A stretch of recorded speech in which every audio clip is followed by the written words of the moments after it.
بسم اللہ الرحمن الرحیم۔ السلام علیکم۔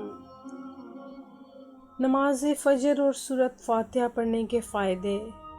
ناقابل بیان اور ناقابل گمان مشکلات کے لیے، یعنی جب ہر تدبیر کے دروازے بند ہو جائیں تو اس عمل کا کمال دیکھیں۔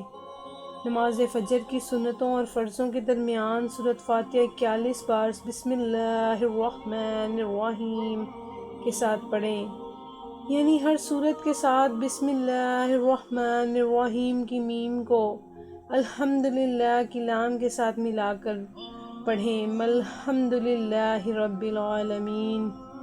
بسم اللہ الرحمن الرحیم الحمدللہ رب العالمین۔ اول آخر درود شریف ابراہیمی 7 بار پڑھیں۔ اگر کسی سخت مجبوری کی وجہ سے نماز فجر کی سنتوں اور فرضوں کے درمیان یہ نماز فجر کے فوراً بعد سورج نکلنے سے پہلے 70 بار سورۃ فاتحہ سابقہ ترتیب یعنی میم اور لام ملا کر ہر دفعہ پڑھیں اور اول و آخر درود شریف 7 بار پڑھیں۔ اس ترتیب سے 70 بار نماز عشاء کے بعد پڑھیں۔ یہ تینوں عمل اکٹھے یعنی ایک دن میں کرنے ہیں، کوئی ایک نہیں کرنا۔ اٹھتے بیٹھتے نہایت کثرت اور نہایت ہی کثرت سے ہر لمحہ ہر ساتھ ایاک نعبد و ایاک نستعین پڑھیں۔ اتنا پڑھیں کہ روزانہ ہزاروں کی تعداد میں ہو۔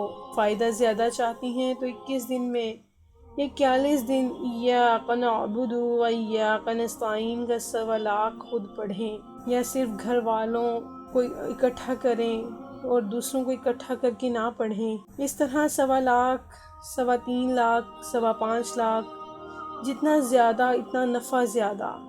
عمل پڑھتے ہوئے خالص اللہ تعالیٰ کی طرف رجوع، دھیان، توجہ اور بیقاری بن کر عمل کریں، اور کامل یقین کے ساتھ کہ اللہ ضرور ضرور میری مشکل حل فرمائے گا۔ اپنی مشکلات کا تصور کرتے ہوئے عمل کریں۔ 40 دن، حد 90 دن پڑھیں، اور اگر زندگی بھر کا معمول بنا لیں تو پھر حیرت انگیز مشاہدات نصیب ہوں گے۔ خواتین مجبوری کے دن بعد میں پورے کر لیں، یہ نفل بھی ساتھ پڑھیں۔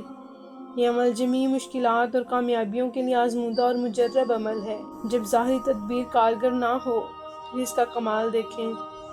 کسی بھی وقت دن میں یا رات میں توجہ، دھیان، خشوع و خضوع سے 2 رکعت نفل نماز پڑھیں، جیسے کہ عام نفل پڑھے جاتے ہیں، یعنی سورۃ فاتحہ کے بعد کوئی سورت ملا لیں۔ اگر آسانی ہو اور یاد ہو تو سورۃ یاسین ہر رکعت میں پڑھ لیں۔